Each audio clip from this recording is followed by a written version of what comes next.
It's nice to see you. I've been chatting with most of you guys today. Don't forget to take the poll.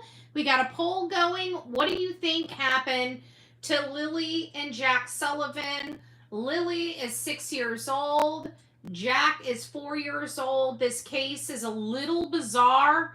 And the details of this case are that we have 2 children that were reported missing on May 2nd at 10 a.m. off a Gairloch Road in Lansdowne Station, Nova Scotia, Canada, and have not been seen or heard from anybody prior to disappearing. A lot of similar details like around their disappearance, some nuances, but similar details like Sebastian Rogers. You know, he went into his house, went to bed, they woke up the next morning, he was gone. This is a little bit different. They said that the kids were homesick. They heard them moving around 8 a.m. They must have gotten out of a sliding glass door, wandered off into the woods, yada, yada, yada. No evidence, no scent dogs, no third parties, no videos. You know, those details sound very much similar to the Sebastian Rogers case. So we've been covering this case and taking a deep dive into it. And every missing person case where it becomes a national or international case, many people start going out and doing searches on their own, or for whatever reason, it seems like all other missing people start, you know, being realized. People start getting found. It's it's an interesting phenomenon, but it happens from case to case, especially ones that are missing people that extend out past, you know, a month or 2 or 3. If you guys remember back in the Brian Laundrie case, there were about 9 people or so that were found as a result of the search for Brian Laundrie. So anyways, it's nice to see everybody this morning. Let me get up here. It's only letting me go back so much on this, the way I'm doing it this morning. So good morning, me and you. Melanie, it's nice to see you. Sonia is up in the house. Bullhorn Betty is present. Amy, it's nice to see you. Me and you. Donna, Little Orange Man, Phil, it's nice to see you as well. Good morning, good morning. The Real Me Too is up in the house. Who else do we have that I haven't said good morning to yet? Just Jen Justice. I don't know why am I reading, maybe because smaller print. Frank, good morning. It's nice to see you this morning. Kendra, Amanda, Kathleen, Carla, good morning. Madison, my grandmother loves your videos. Oh, thank you, Madison. That's so sweet. We'll tell your grandma I said hi. Kendra, Gigi for life. It's nice to see you as well. Mama. Who else do we have? Never Give Up. Ooh, I like that name. Cinderella up in the house. Julie, good morning. Peggy. Kimberly, it's nice to see you. Carmela, good morning. Busy Mama, it's nice to see you. Cheyenne, good morning. Dee White, Groovy Gal. Samantha Baker, it's nice to see you, love. Suddenly Sally. Rosemary, it's nice to see you. And I think we got everybody. 70 votes so far. 70 votes so far. So take your votes. If you haven't taken the votes yet, just trying to get the lay of the land, getting the pulse of our audience here. So what I'm going to be doing is I'm going to read this article, because this article from CBA News, which is a digital creator, I'm not sure what it is. I notice there's a lot of misspellings in their articles and stuff like that, but I really like how the articles hone in on certain key factors. And we're going to be reading 2 articles. If we have time, we're going to read a 3rd article. But I think that these articles really hone in on some really critical information that I think is important that we all need to highlight. Even though with all the misspellings, I really do like the flow and the mindset and the way that they explain this case, and you're going to understand why in just a second, because I'm going to read one of these articles to you guys. Hey, Cinda, good morning. It's me being me. Good morning, love. I hope you're doing well this morning. We also have a goal going on, If you guys, I think it was, I can't remember what it was, what my goal is, because I can't see it on this end the way I'm doing it. I did it on the back end. If you guys would like, we're going to be doing or trying to schedule a call-in show for the Lilly and Jack Sullivan case. And I was thinking about doing the call-in show on the next live. So just FYI with that. Okay, so here is, and I like this because this particular article that I'm about to read you gives you the good, the bad, and the ugly. It's really taking into perspective a lot of information.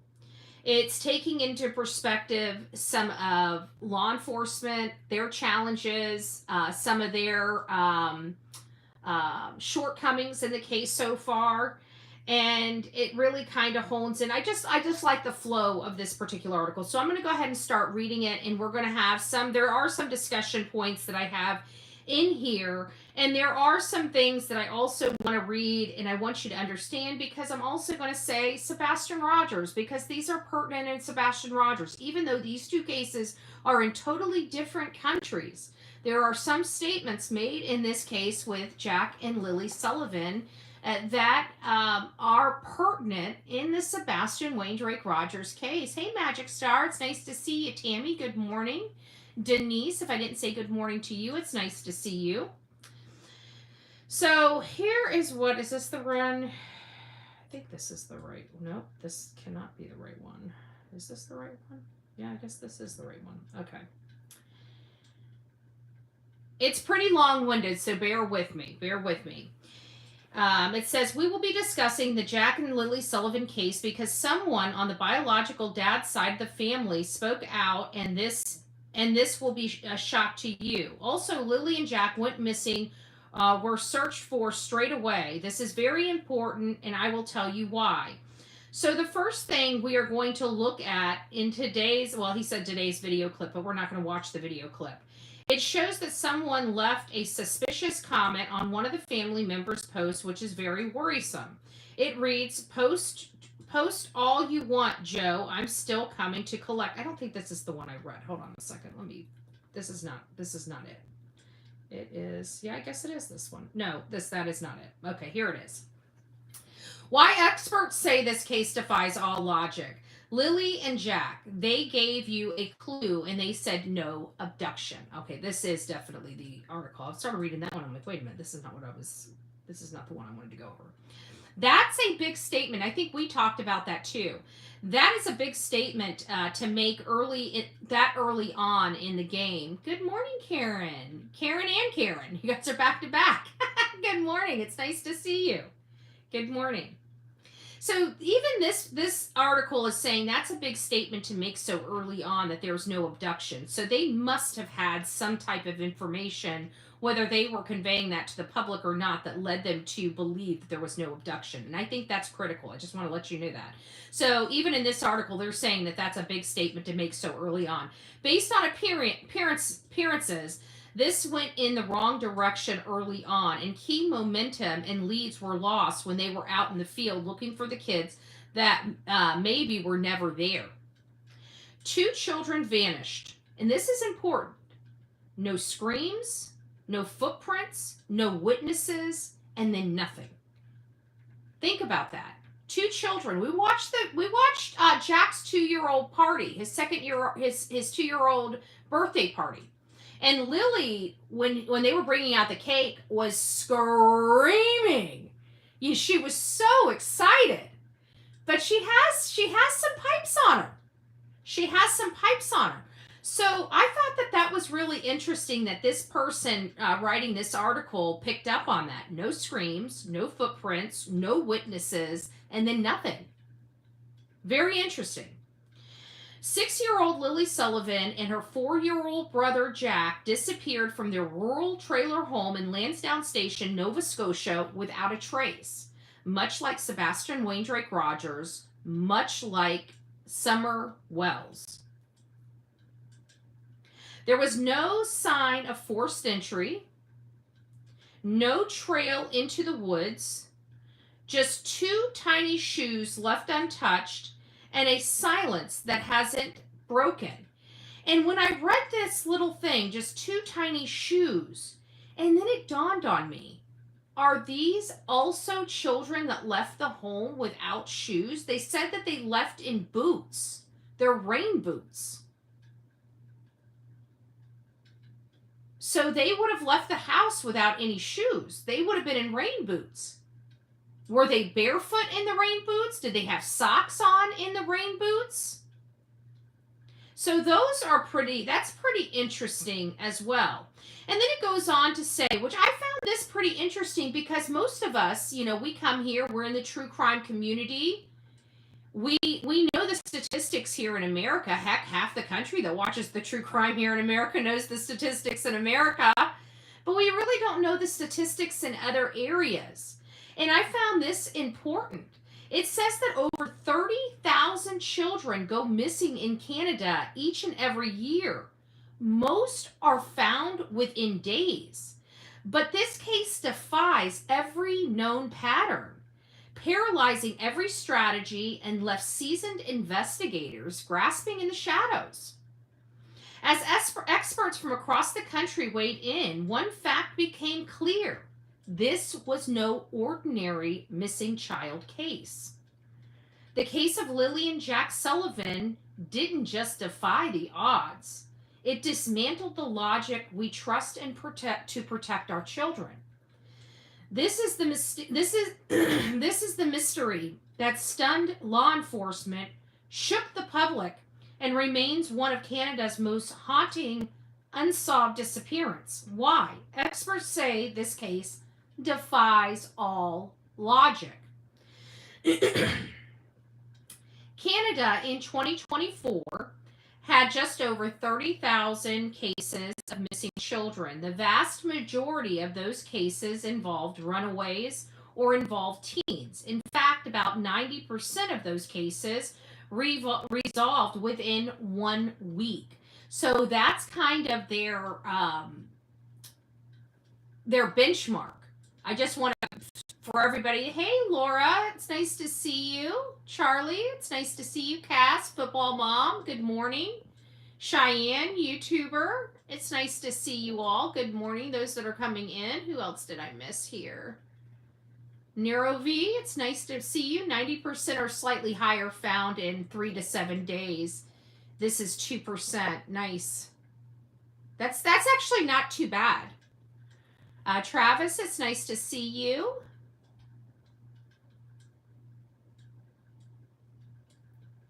Malehya, good morning. Donna, good morning. So they're saying that 90% of those cases resolve within a 1 week period. So any time cases deviate from that, I think it's going to draw in the public. And of course, there's the public desire to see it resolved. It taps into a lot of the fear that, for example, parents might hold about the safety of their own children. It's really important to remember that of those 30,000 cases, about 0.1% were cases of like a stranger or parental abduction. It's the first few hours that matter most in any child disappearance. Time is the enemy, and the protocol is clear. You act fast, you act loud, you alert the public, and you lock down every possible lead before it fades. Within minutes, authorities are expected to issue an Amber Alert, canvass neighborhoods, secure surveillance footage, and deploy cadaver dogs, because every moment that passes without action is a moment lost forever. But when Lilly and Jack Sullivan disappeared, none of that happened. This is the interesting part of this article. Instead of sirens and alerts flooding in the province, the air remained quiet. Instead of urgent calls to neighbor, there was silence. There was no Amber Alert, no immediate video retrieval from nearby homes, no dog teams combing the woods in those first critical hours. While most missing child cases in Canada are resolved within 7 days, according to clinical forensic psychologist Dr. Sky Stevens. This one was already veering off script within the first 6. But every missing person case, we would approach it from the same process, a methodical collection and review of information with decision based on that. RCMP officials would later state they followed a methodical approach, insisting they were assessing information as it came in.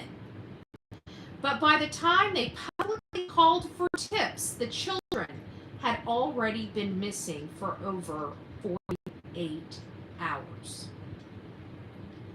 Press conferences came, but without urgency. The words abduction was never officially used. The community waited to hear for the usual cues that there was a threat, that the public should remain vigilant, but those words never came. Meanwhile, in those first 2 days, surveillance footage that could have shown who came and went from the trailer was not yet secured. Neighboring homes had exterior cameras, some facing the roads, others pointed toward the Sullivan property. That's 2 days after RNCP was reportedly notified of the children's disappearance. 2 days in which crucial frames could have been lost to automatic overwrite systems. And then came the dogs. Eventually, cadaver dog teams, canine handlers weren't brought in until long after the terrain had already been disturbed by the search volunteers and ground crews. By the time they arrived, any scent trail that may have existed was likely long gone. Former handlers would later question this delay, calling it highly unusual in a case involving 2 very young children missing from their home environment. I find it hard to believe that a 6- and 4-year-old would just disappear like that. I guarantee you, if I was still working today, that'd be the thing that would have been racing around my mind all the time. Like, where would they have gone? Said one former investigator. I think the last thing I read, they searched a square kilometer area, 5 kilometers. That's a big area. That's a big area. That's malicious. That's meticulously searched. There is a reason. He's saying that that is a huge area without any evidence. The first 48 hours, called the golden window. They're golden because that's when the evidence is fresh, when memories are sharp, when tracks are still visible. In this case of Lilly and Jack Sullivan, that window didn't just close, it was never fully opened. The RCMP would defend their actions by describing their process as measured, with Staff Sergeant Curtis McKinnon stating, "We assess and make decisions based on the information we have." But critics argue that waiting for information in a disappearance involving children this young isn't just a risk, it's a mistake. It's a decision that may have changed the trajectory of the case for forever. Again, I'm not going to comment on the details of the investigation, but I will comment when somebody goes missing and we become engaged. As any police officer, it's not just major crimes.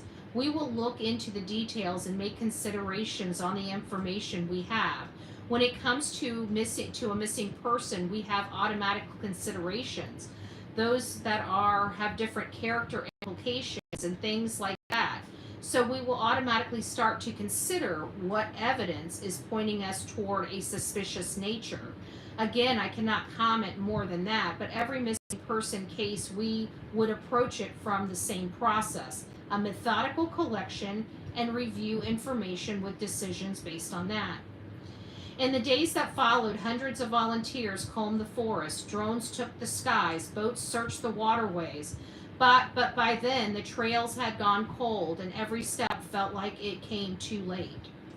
It wasn't how it was supposed to go. Any standard case, the alarms would have been sounded immediately. The public would have been warned. Surveillance would have been preserved. Dogs would have been deployed within hours, not days. But this wasn't a standard case. and what should have happened never did. That's when experts started to say it out loud. This case doesn't defy procedure, it defied logic.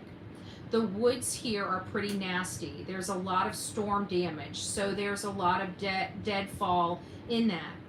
The ticks are really bad.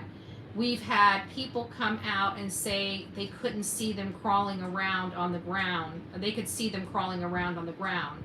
Search teams are relying on scientific models in their pursuit. There are stats and studies that show how far children could possibly travel in areas like this. Search and rescue manager Amy Hansen says rescue workers are focused and re-energized. One of the reasons that we did actually suspend was because of exhaustion and the stress. We were starting to see more injuries. Everybody rested and refreshed and ready to go. They're still going to push themselves to the point where they can't anymore. More than 100 rescue workers are combing through several square kilometers of dense forest, marking off each area searched with a ribbon. We're also expanding the area out into areas that we haven't really had boots on the ground in, just for more area covered. You can overlook one body, but not two. Not for this long, said another expert. In a missing person case, time is the great eraser. Every gust of wind, every footstep, every hour that passes strips away the evidence that might have once told a story. But even in the harshest terrain, even in the deepest woods, trained cadaver dogs have a job to find what the eye can't. This is if they're deployed in time. In the disappearance of Lilly and Jack Sullivan, those dogs didn't arrive early. Whether it was a logistical error, or deliberate tactical choice remains unclear, but what's undeniable is the damage of the delay.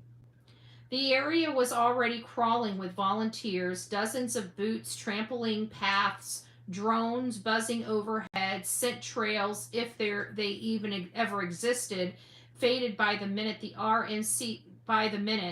RMCP would later confirm that the search area spanned over 5 square kilometers.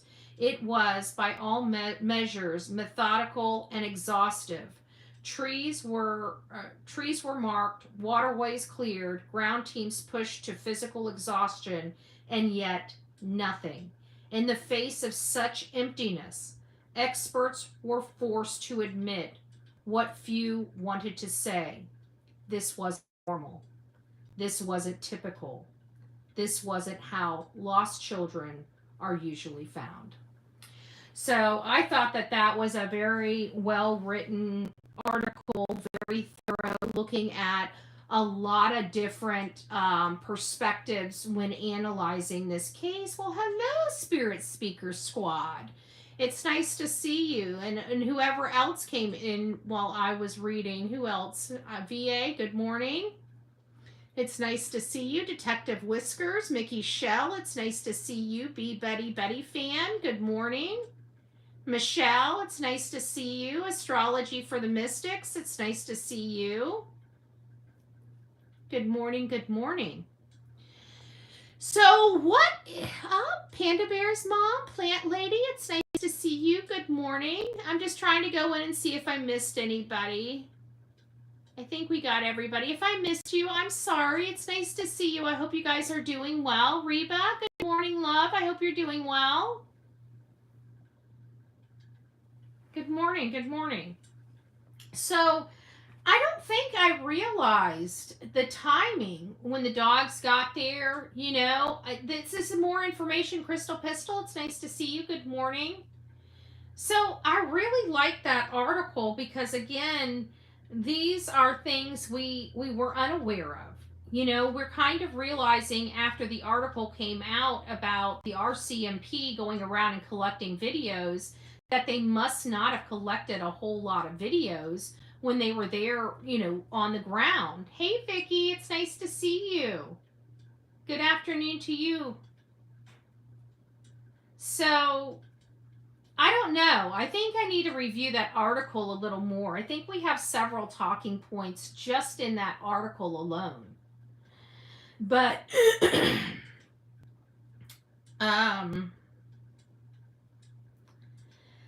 but what my entire thumbnail is about is quiet. Because all the buzzing that was going on when this case started breaking is gone. Everybody got ultra quiet. Have you noticed that? We're not really hearing anything from the RCMP. We're not hearing we never really heard anything from Malehya. I mean, we got one interview out of her, and she kicked rocks and took off, and we've never heard her again. But Daniel, on the other hand, Daniel has always been in the spotlight since this case broke. The stepfather. He's been the one that's wanted to appear to be advocating for Lilly and Jack. And I find it bizarre that even when Malehya turned her Facebook back on, she has done zero advocation on her Facebook or in any group to beg people to continue the search for her children. She has done zero. I actually came across an old Daniel Facebook. I don't think he uses it anymore because the last images and everything that were in the Facebook, I think, ended in 2017, 2018, which led me to believe that was right around the time that him and Malehya got together. And you know what I was thinking about? And I don't know what made me think about it, but I was, reviewing. Let me see if I can find them. Hold on a second. Oh, this doesn't give me the pop-up. Hold on. I want to show you guys something. It's going to take me here we go. It's going to take me a few minutes to get it. Hopefully I can get it and you guys will be able to see it well. I'm not sure if you will or not. No, it's not in that batch. It's in the other batch of photos, I think.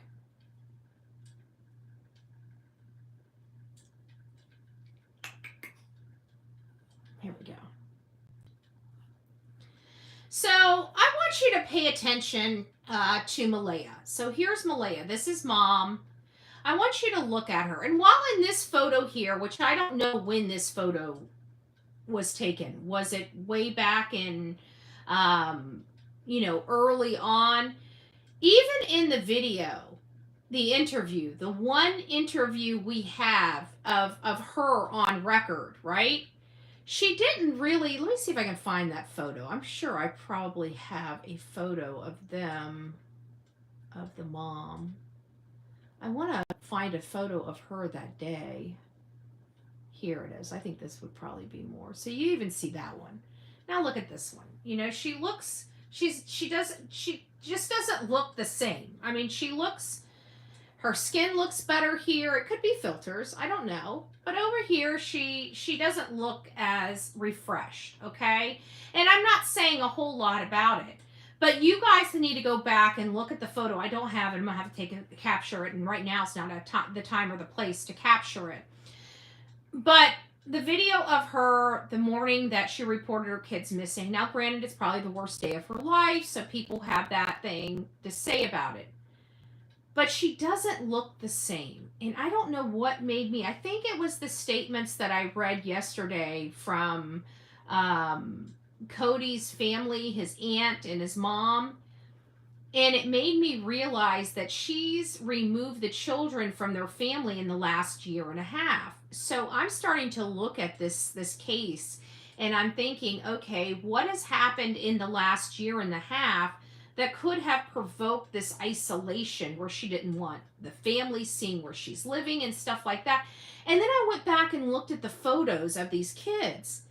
And this is what I'm starting to see. And maybe I could be wrong. And maybe I'm looking at this at a different lens because because of the statement made. We looked at all of the photos of the kids, right? And how healthy and happy. And then it dawned on me, I kept saying, these kids looked happy, healthy. They look like they're in a clean environment. This does not look like a trailer to me. This looks like a house. So to me, it sounds like they may have had a different lifestyle before meeting Daniel. And we know of the substance abuse. Could the last year and a half been the worst substance abuse in their history? Because now she's not living in a house. She's living in a trailer in a desolate part of the country in Nova Scotia. She went from looking like this, very well kept. She looks happy, healthy, well taken care of, to looking like she hasn't been to a hairdresser in a really long time. I mean, you got differences in appearances here in a matter of a couple of years, major appearances. And you're not talking about just a hair change. You're talking about almost a physical appearance change. Look at her face. Both looking at you dead on. But one doesn't really look as happy as the other. I don't know. I really don't. But the thumbnail is quiet. Because for me, I feel like everything with the people that should be talking or giving us information has gotten really quiet. And so this next article I'm going to read kind of drugs does that to people. I know, Reba, it does. That's why I kept saying, I wonder if this is just, a spiraling effect. Aw, Phil, thank you. Phil gifted a Bullhorn Betty membership. If you received your Bullhorn Betty membership, don't forget to tell Phil thank you. And God bless you. God bless you.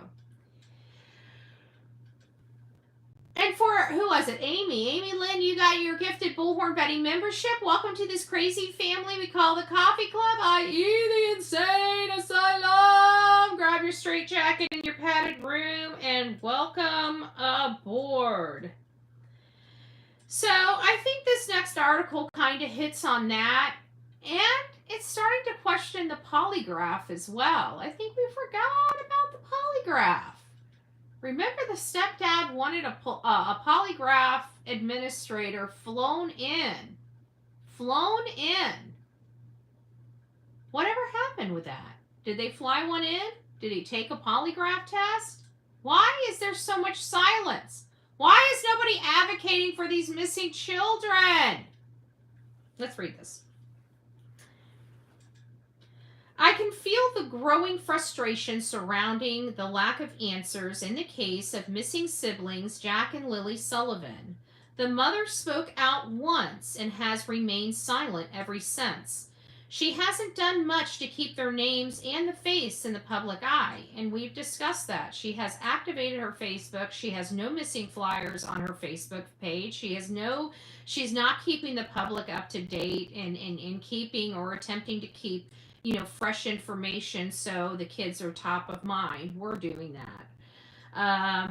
The mother spoke out once, but she's not doing anything to keep their names or faces in the public eye. Although she reopened her Facebook page, she's not using it to advocate for her children.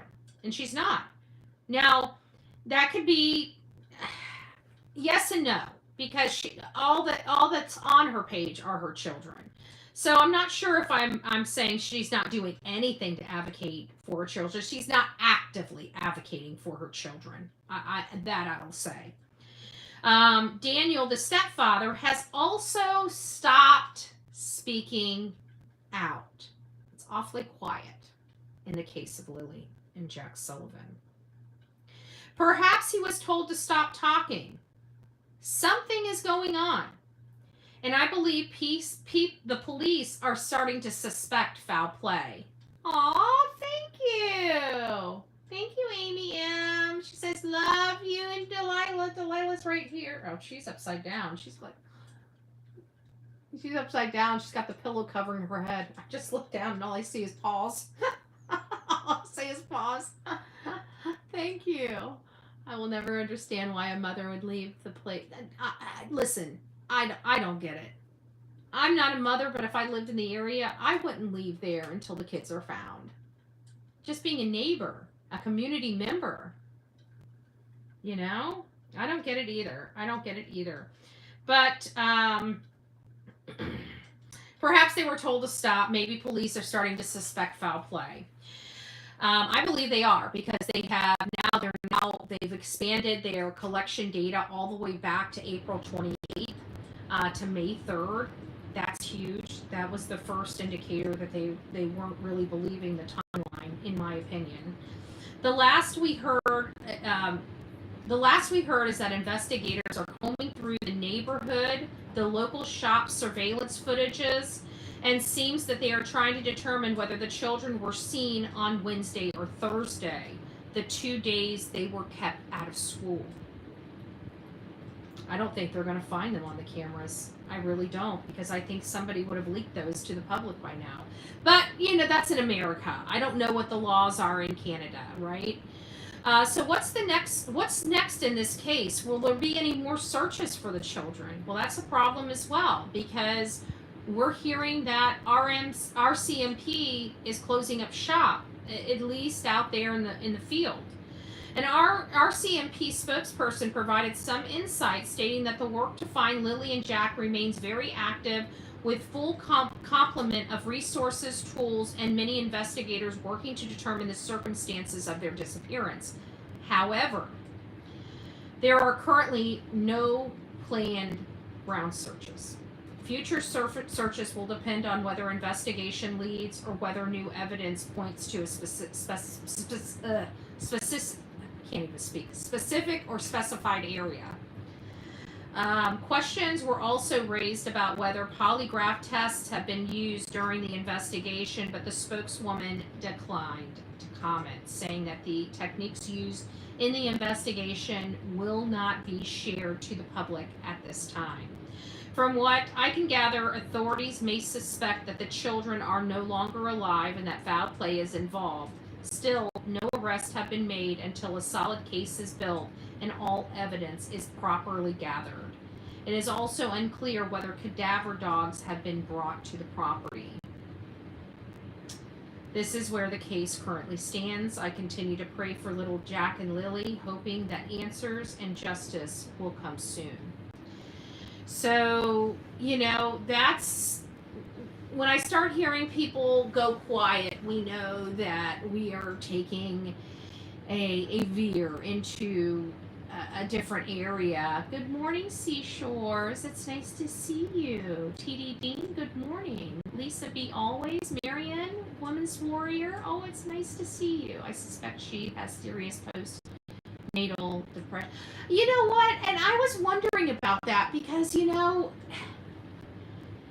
it really, in any other case, a situation like this where a child disappears, or children in this case disappear, and you're looking at, you know, potentially a theory or, you know, a possibility of the parents being responsible, you would think, you know, your common sense wants you to believe, and I see it just like that. Your common sense wants you to believe that somebody can't act without the other person knowing about it. But we learned in the Leilani Simon trial that does happen. Leilani Simon is the only person responsible for unaliving her son, Quentin Simon, and disposing of his body while everybody in the house slept. Nobody knew. Nobody knew she left, and you could see, because the body cam footage was released, when Daniel Youngkin, her boyfriend, the father of her youngest kid, 3 kids here, you know, 1 child disappears, but she had, in Quentin Simon and in Leilani Simon's case, you know, Daniel Youngkin was her live-in boyfriend and a stepfather to the children, even though they were not married. And Leilani did all of this while he slept, but you could see it when they were on the back patio. She had her daughter in her lap, and the officer was questioning her, and you could tell the surprise on Daniel's face when she acknowledged leaving the house that night, because he had no idea she was even up to even leave. Betty, thanks for everything you do. Much love to you and Delilah and everyone. Thank you, Melanie. I hope you're doing well. I hope you're doing well. I want to ask you stuff. I'll have to email you after this and get an update from you. I hope all missing children get justice, even Devlin Tate. In my opinion, I think nefarious what happened to Devlin Tate, but it seems like I'm the only one cares. Aww. I have to look that case up, Devlin Tate. I've heard that name before, but I don't know how. There's so many. I mean, there's so many cases. I never in a million years thought that this was, this bad. But I gotta say that it's been very interesting following and reporting on a case in a different country. I mean, granted, it's a neighboring country. I don't know if I will do it again. Honestly, no offense to the Canadians, but I don't. It's not. It's hard. It's one of those things when you're used to do. Excuse me with the hiccups.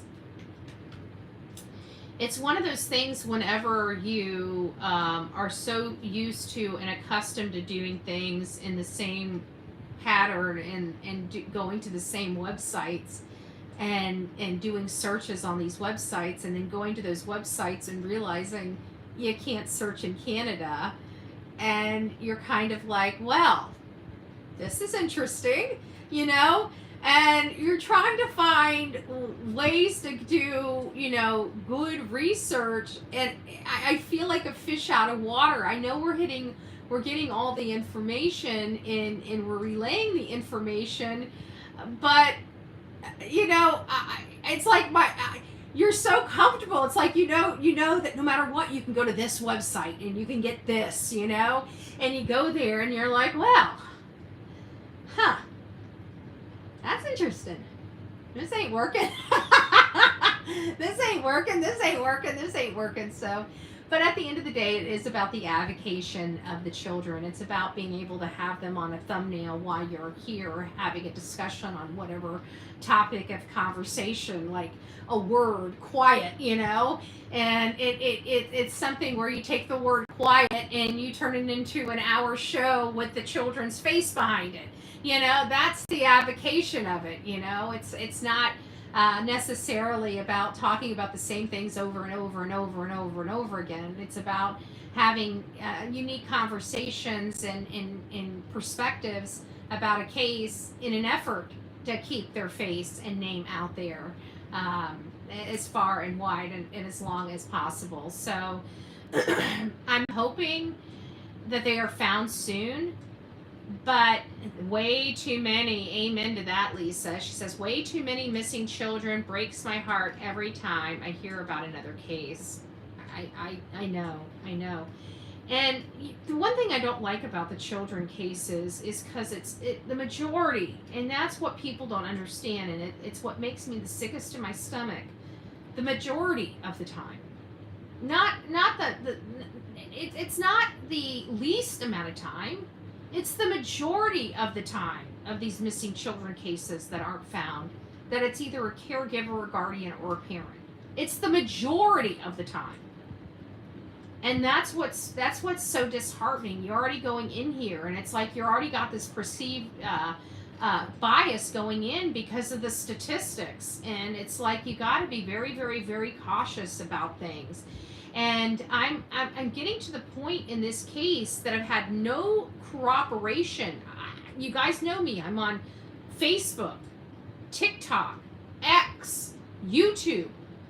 Four of the major platforms on social media, asking for any information to help corroborate this house party at their house. I'm starting to believe it's a troll. I haven't even gotten a nibble. I know people from Canada are getting this channel because people are reaching out to me from Canada all the time. So it's not that I'm not getting us into the area and getting in front of the people that can help. We have people. You guys see it all the time. We have newer people coming in here. Some of these people are coming directly from the Nova Scotia area. Some of these people are coming directly from the New Glasgow area. Some of these people are coming in, from nearby areas. And you would think that somebody would be able to corroborate or leak some information related to this house party that may have happened at their house. And I've gotten nothing. Crickets. Nobody's been able to corroborate that. I'm thinking there was no house party. Me too. I'm starting to think it was a troll. Because I know I'm in the right area. I know that our videos are targeting and getting in front of the right people in Canada. People are paying attention. I mean, I'm not getting the whole damn, mass of Nova Scotia, but we're getting enough people that we've got enough eyes and ears. We should be able to hear some of the ground commentary, the rumors, there wasn't a house party. Why did they call in 35-ish? Well, we can attribute that to possibly the school. These are children age kids. I do believe it does help support some of that, but 35 identified people. We're also hearing there are some RSOs in the area, so that would be part of the number. You'd probably have several teachers, principals. I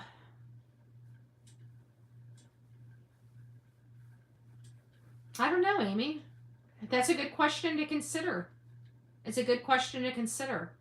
But I don't think that's enough. That statement's enough to corroborate a house party, though. And that's really all we have to corroborate it.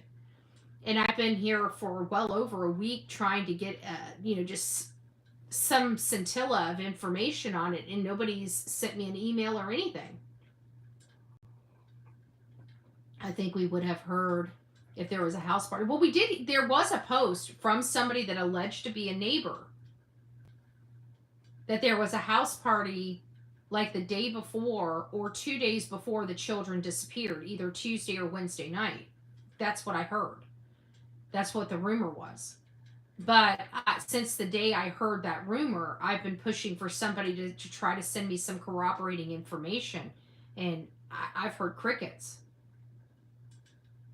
I mean, nobody's even screenshotted anything and sent. But laws are different in Canada regarding free speech. Yeah, I know, and that's got to be taken into consideration as well. But there's still ways, that you can get something out. Did someone say a lot of cars on drive on Thursday allegedly? That might have been it. I don't know. Because it looked like there were several cars out there. I feel 35 was a lot. I do too. Bus driver, neighbors maybe. There's not a whole lot of neighbors though. There really isn't. But you know what? When they were talking about the trail cameras, that property, from my understanding, was 18 minutes away from the house. The lady that was showing the trail cameras, kind of like the reddish, brownish haired lady. She was opening up the trail camera on the video. She, if I'm not mistaken, now I could be wrong. I could be, mixing two stories, but I could have sworn they said that she was 18 minutes up the road from them. So I find that interesting because that's a pretty expansive 18 minutes, an 18-minute drive. Like it's 8 miles. It's 8.1 miles or 8.1 kilometers away from the property. And if you go straight through the woods, I think they said it was like 5 something kilometers, through the woods, but you have to go kind of, drive the roadways, which is not a straight shot. You kind of go up and do this like horseshoe thing to get there. And I don't know. That's expanding far out. So that's telling me that it's probably so desolate, there's might just be like one way in and one way out, where they can really monitor the cars that are coming and going. But it also sounded like that some of the houses, even though they're scantily positioned on the Garlock Road area, sounds like all of them may have some type of cameras or recording, some type. No proof, no party, in my opinion. That's what I'm saying. Outside of the 35 now, I think that does kind of, but we don't know. I mean, they may, for all we know, 15 of those people. Ooh, wait a minute. 35 when you're starting to think about it, because if we go back to Daphne's post, the grandmother, so the mom of Cody was interrogated for 4 hours. Cody was interrogated for 4 hours. We would have to assume that Daniel was interrogated, his mother was interrogated, his brother, so that's 5 right there. Then we go to Malehya's side of the family. I don't know how many people are on her side of the family, but she would have been interrogated. Her mother would have been interrogated. Her father, if she has a father, would have been interrogated. Probably her brother. We know she has a brother. I don't know if she's got a sister. If Daniel has, so that right there is already just on the family alone, and that's already 10 people. And that's just the immediate family. And I have to think that there's more siblings and maybe other aunts or uncles and employers. There's the employer of Daniel would most likely have to be interrogated. There may be some people that he works with that they would want to also interrogate. And then you've got any RSOs in the area. And then the teachers, I'm sure that they had to question the bus driver. Kids' classmates might be questioned, yeah, but I don't think they would be identified for formal interrogation. Brothers could be married.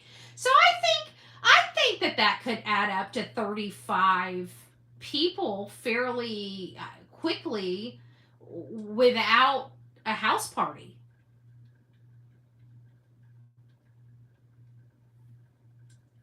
I mean, there may be, but I mean, I'm just saying that there could be another explanation for that 35. So, in light of not having any corroborating information that there was a house party, and us doing our due diligence trying to acquire the information just to confirm that there's a house party, we may have to, at least for the time being, eliminate that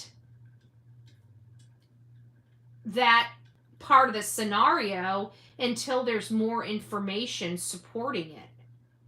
Because right now, it's kind of the outlier, if you will, And it's the one thing I've been honing in on to get more information so I can go down that road to see if we can take our eyes off the mom and the stepdad, right?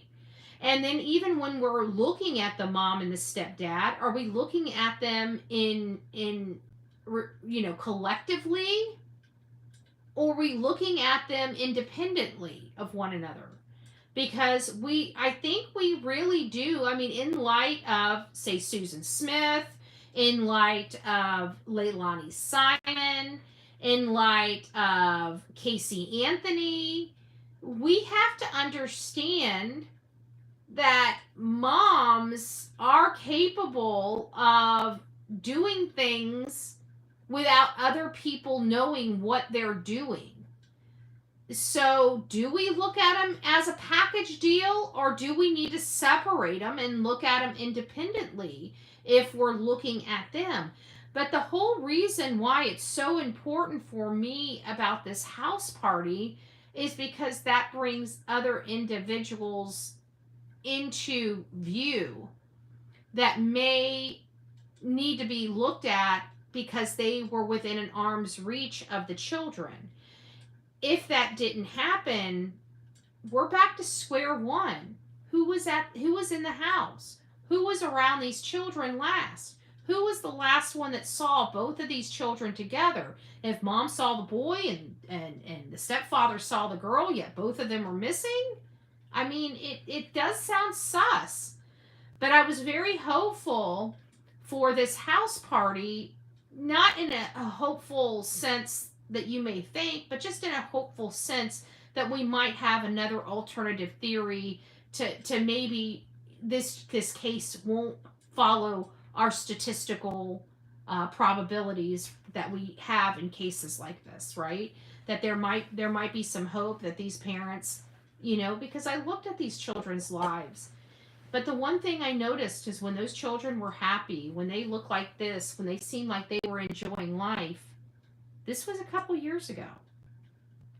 And I think that the information we learned from Daphne, as well as Cody's mom, really enlightened us. It described these children being removed from their lives about a year and a half ago, about the time that these types of photos stopped being taken. Was that when their lives started spiraling out of control? I don't know.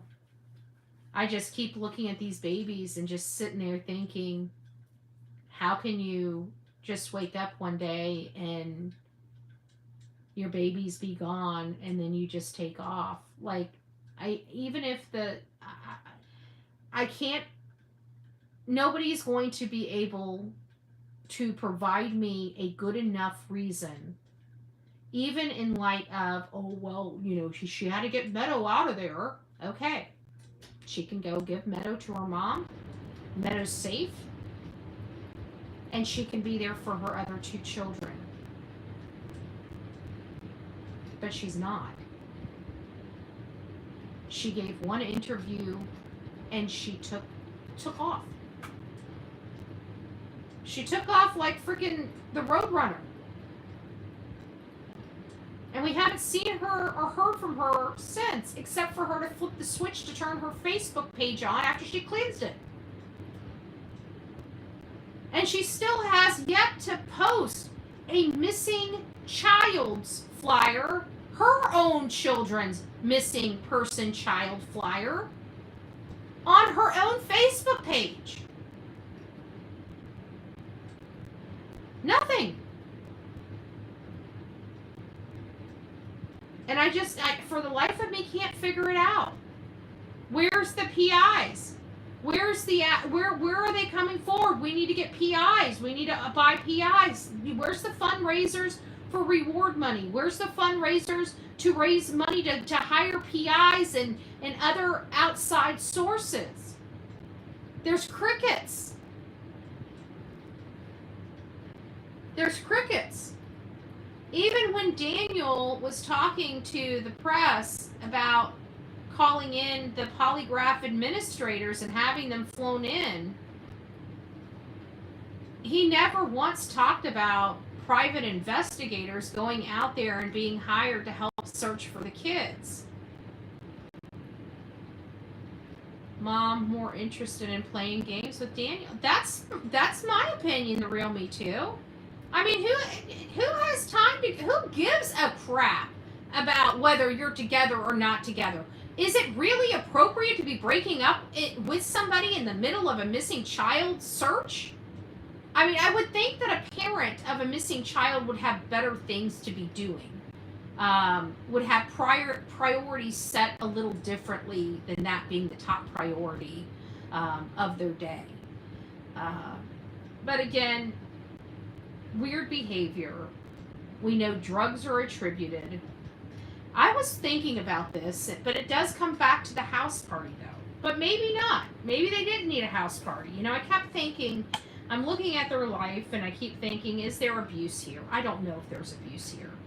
Are there signals of abuse? Are there some red flags that there might be abuse? Yeah, those were realized yesterday when we read the aunt and the mom's and the grandma's statements, because the isolation is part of the abuse process, right? So when those kids were cut off from that side of the family a year and a half ago, could those children have been abused? Yeah, they could have started getting abused at that point, because there's no real photos of them. There's not a whole lot of photos. Now, in all fairness, I did not see Malehya's Facebook page before she shut it down and cleansed it. So were there some more recent photos? She just removed them because Daniel was in them. It's possible. It's possible. I don't know. All I know is if you go to her page, you'll see that they're from a significant amount of time ago. And why is that important? Because we know how kids change.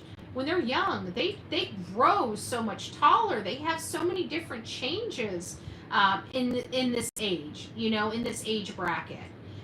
So those changes are so much more profound from month to month or year to year than they are, say, when you're 40, right? You're not changing much after you're 40. But in a 2-year period, going from 1 year old to 3 years old, that's a big change in a child. Physically, appearance-wise and everything else. So that's why it's so important, because we're not seeing that. We're not seeing that in this case. We're seeing, I think we only have 1 or 2 photos from 2024 in that reel, and all of them are mostly from 2021, 2022, and you got a few more from 2023, but the least amount of photos that you have of these children are in 2024, and there is literally not one photo deemed appropriate for her page that she chose to put up that was even taken in 2025. So those photos, even the photos, these right here, I think these right here were from 2022 or 2023. They're not even recent. So, I don't know. What's our time? Oh, we've already gone over our hour. Let me see how long this next article is. I think I already covered the next article. Honestly, I think I covered it yesterday. Oh no, I didn't. Okay, so, but we've already covered the information on it, and that was Kenneth Justin McDonald. They haven't identified that body the remains being his yet, but it's it's strongly suggested that we'll probably ultimately find out that it's as I had reported yesterday. Kenneth Justin McDonald. So once that is confirmed by autopsy or DNA or whatever, I'll let you guys know. But I'll keep you guys posted should any more pop up. I do anticipate in any type of search like this. I mean, look at Sebastian Rogers' case. How many people were found searching for him? 3 or 4? 3 or 4? So, I mean, it's people, when they start searching, and private people start just going out and casually searching, they will stumble across things in areas. Like one of them, I think 2 of them, one was like two 16-year-old boys, or a 15-year-old boy and a 16-year-old boy in the Sebastian. When we heard the age, we're like, okay, this has got to be him. This has got to be him. It wasn't him. It was some other kid. It was crazy. Whenever we cover these missing people cases, not just missing children, it's in every missing person case, it seems like we uncover or solve a prior missing person case somehow. I'm just joining. Has anyone said that it has been confirmed the children were last seen in the public with family on May 1st at 1 p.m.? Annabelle, that's the first I'm hearing about May 1st, 1 p.m. So I have no information on that. As a matter of fact, if you did hear about that, or you remember where you heard about that, could you find it and email it to me to bullhornbetty@gmail.com, bullhornbetty@gmail.com? But you're the first I've heard of that. That would make me feel also comforting if somebody, a third party, saw them out, one or both of them out, May 1st at 1 p.m. The word from Cody Sullivan's mother: Cody is not the same person with the criminal record. Oh, interesting. Interesting. Well, it looks like they had, some type. I mean, those kids look like they were well cared for. I mean, when I look back through those photos, it really did make me feel some type of way. It made me doubt whether, and this is important because parental behavior and how they conduct themselves. I mean, granted, people can put on a facade for social media and things of that nature, but those things are important to see their activity online, to try to understand who they are, being able to see how they interact or communicate with their friends. It really does show you who they are behavior wise and other information you can use to profile them, I guess is really the proper name for it, And when I was seeing those earlier photos, 2001, or excuse me, 2021, 22, 23, the kids looked happy. Mom seemed so proud of those children. But it didn't dawn on me until it was a thumbnail I saw, and it was after I created that video, and you saw the mom with the blonde hair and how beautiful she looked, and then somebody had her out there in that dirt that day she was giving the interview with her hair pulled back and her having this, Hello Kitty shirt on. And I just looked at the two in contrast and I'm like, man, those look like two totally different people. Just two totally different people, night and day. One looks so happy and healthy, and one looks so grim and dark. And I have to remind myself, that was the day she reported her two children missing. And, you don't expect a mom to be, looking like a rock star on the day she's reporting her children missing. So you got to take that into consideration. But just the physical changes to her are so profound. I do believe there's something going on in this young lady's life. Could some of it be attributed to postpartum depression? Possibly. But why would she do it 16 months later versus, the first 6 months? I just don't know. I don't understand postpartum depression. People are going to have to kind of school me on that like they did for autism.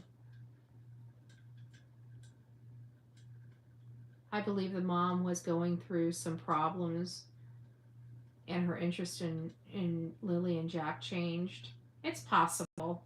It's possible. But I was also thinking, and it goes back to, it's another theory, but it goes back to if there's a house party. I keep thinking, because she's so angry with Daniel, and I feel like it was an accident that she blames Daniel on.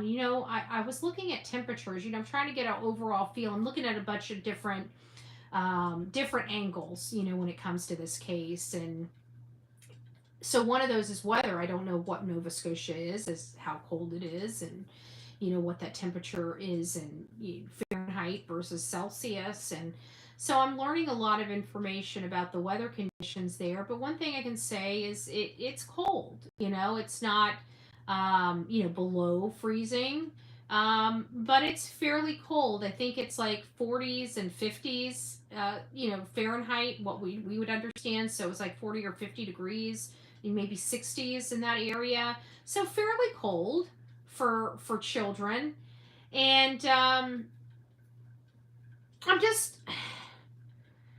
keep wondering if somebody got drunk or high and forgot about the children being outside. And that, maybe they were partying. Maybe they didn't have a house party. Maybe they were just partying, and the kids were outside playing, and they locked them outside and woke up the next morning, and that would explain something like that. So I don't know what happened. I very rarely feel that it's an accident when I'm analyzing a case. And whatever I feel, not that it was right, and I believe they're 100% wrong and responsible for whatever happened to these children, but for whatever, I don't feel like it was somebody having a meltdown and going too far and hurting these children. I feel like it was an accident of some sort, but I could be wrong. I could be wrong. It might be more nefarious. We don't know because we don't have any information on these people. We don't know if Daniel has a volatile temper. We don't know if he regularly picks up the kids and throws them through the walls. We don't know. We have no information on these people. Nobody's come forward. Even Cody's mom and aunt they can't even tell us, what the children's lives were at that house, because they said, look, she cut us out of their lives, and look where she's living with these kids. So they're even thinking where she's living with these kids is a dump. So that means that even Cody's side of the family has higher standards. So what in the flip happened? But I don't believe they wandered away. I don't believe that this location is a prime target for a stranger abduction. And the kids have vanished without a trace. No evidence in the woods. No articles of clothing, no backpack, no socks, no torn nothing. No hair ties. Just no boots, no rain boots, nothing. Just gone. Betty, you are the best. A voice for children who can't speak for themselves. Oh, thank you, Rose Root. Or Rote. Hey, Outer Banks. It's nice to see you. It's nice to see you. This should count as two teals. Thank you. Lisa wants the phones open. Lisa wants the phones open. Maybe we'll do it anyways. I don't know. So anyways, guys, that's kind of it. I thought that those two articles were spot on. And very appreciative for those. If you guys haven't signed up, like I said, don't go over there giving them grammar lessons. I don't think they really care, just like I really don't care. But CBA News. CBA News is on Facebook. They're called a digital creator. I don't know what a digital creator is. But they produce a lot of different articles, different perspectives on this case. And they actually already have a pretty stinking good following on Facebook. They got like 27,000 followers on Facebook. So it sounds like they've been around for a little minute. But they're constantly doing new articles throughout the day about the Lilly and Jack case. So if you're interested in it, go over there and take a look and read up. If you find anything interesting, please let me know. Oh, the poll. Okay, the poll. All right, let's see what the poll says. Thank you, Lisa. So what do you think happened to Lilly and Jack Sullivan? People believe something more. So even people don't... wow, my audience does not agree with me on an accident. Wow, they think something more. Maybe I need to look a little more into that perspective. So what do you think happened to Lilly and Jack Sullivan? 66% of our audience believes something more. They think something more nefarious happened. 20% believe accident, 8% believes abduction, and only 4% believes got lost in the woods. I think for all of us, the abduction and wandering off was unrealistic for us. So our two that we need to be focusing on as a collective, in my opinion, true crime genre, the true crime community needs to be looking into the perspectives of the accident and something more nefarious. Murder. We need to start looking at that big M word and start shaking some trees. Shaking some trees. That would be my suggestion. So there is that.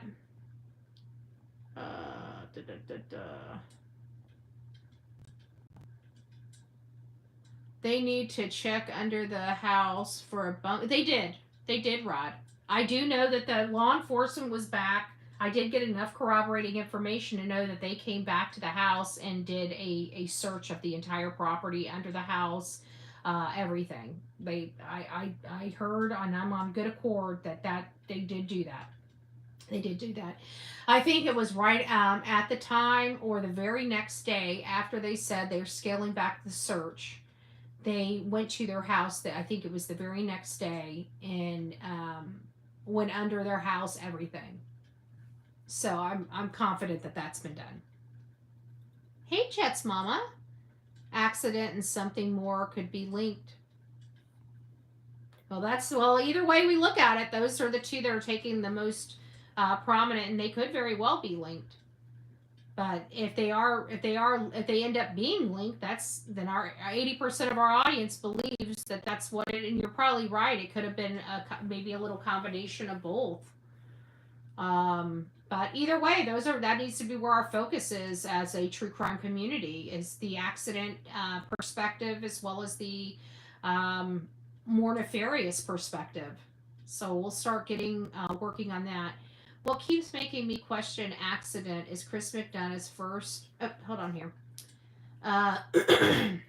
What keeps making me question accident is Chris McDonough's first said Lilly and Jack's mom is equivalent to Leilani Simon. I missed that. Seriously? Maybe I need to go look at him. If you by chance have that at your fingertips, maybe email it to me, bullhornbetty@gmail.com. That the Chris McDonough live or video you're talking about. I'd like to hear that. That's interesting. I have high respect for Chris McDonough. Mama Bear, I had it once. I just don't believe it's a true excuse. Aw, Pam, thank you so much. Gifted a Bullhorn Betty membership. Thank you, Love Bug. Appreciate the love and support. What about the bus? Did they look for trap doors in the woods, hidden bunkers? I would think that no, I don't think it's standard for people to be looking for trap doors in the woods. So I don't know if law enforcement would be looking for that. I mean, they might be looking for some suspicious stuff. Maybe the search dogs would probably locate those. And I know they've had those in. But I think the issue would be you'd have to have a trap door where you would get to the trap door. And it's my understanding that some of that terrain is so wild and so overwhelming because they had some type of hurricane that went through there and knocked a lot of these huge trees down, making some places unable to pass. So I'm not sure. I personally wouldn't be looking for trap doors in the woods or bunkers. And I go out in the woods all the time searching for people. Or I shouldn't say, because we haven't done a search for a person in over a year. But I have, right? And when I'm searching out there, no, that's never even crossed my mind. My brain is going nuts. They just vanished like Sebastian. People are very clever. And I think we're going to find out that this is, I think further down the road, maybe the dad's way to dad's work, they may be, oh yeah. Ooh, that's actually a pattern of behavior. That would be a comfort travel. Those would hit all the right boxes. Has anybody made the drive from the house to where he works and searched the area along that, that path of travel?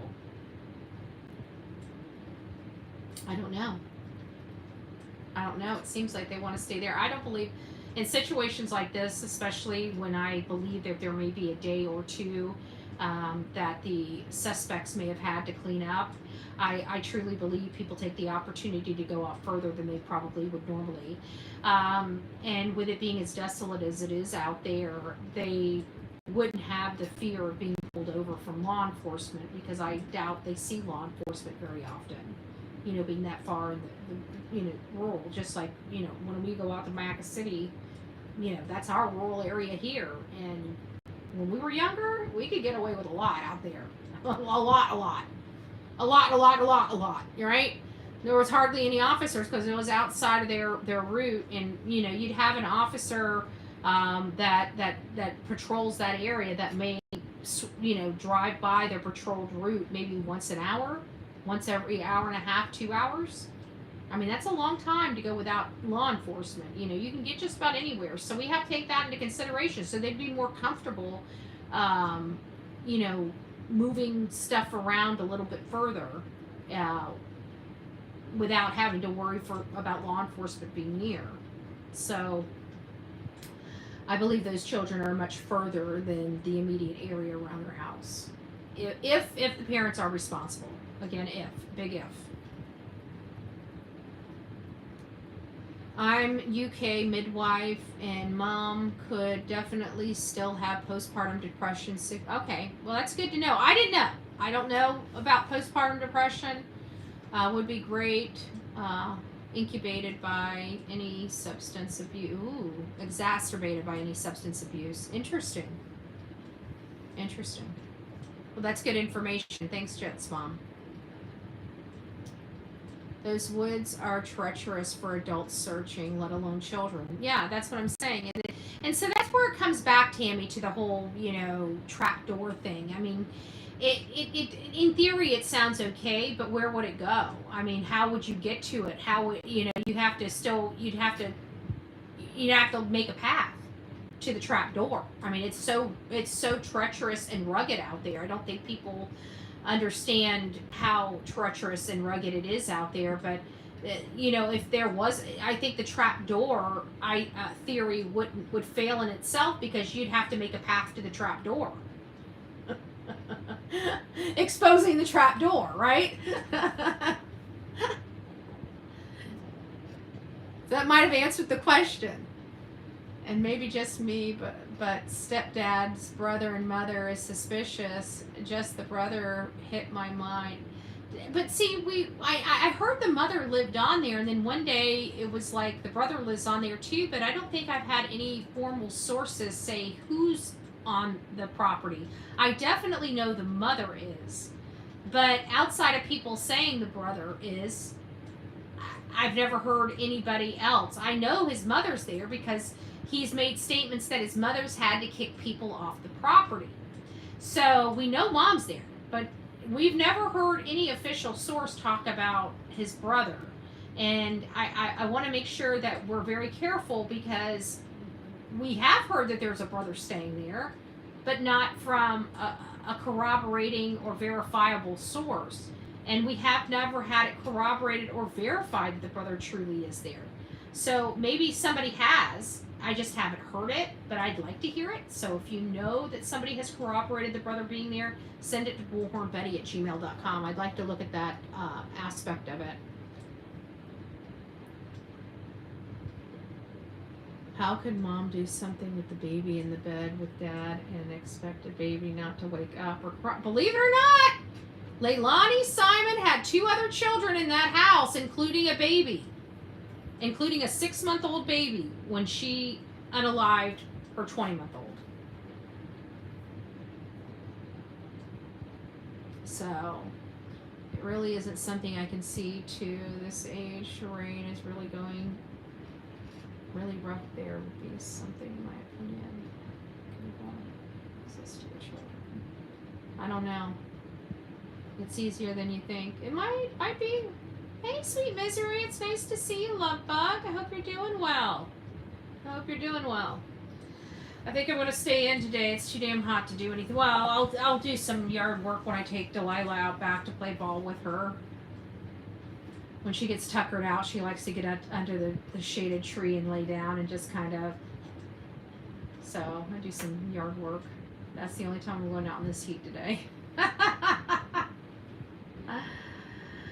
Alright guys, so that's pretty much the show. If you found some information, if this show was informative to you for some way, shape, or form, please pass it around, clip it, put together some other footage from it, but that's good information. I think everybody needs that information. It's sad, but everything's gone quiet. And I really truly believe that unless some new evidence comes up, I think we're done. I think the searches are over, y'all.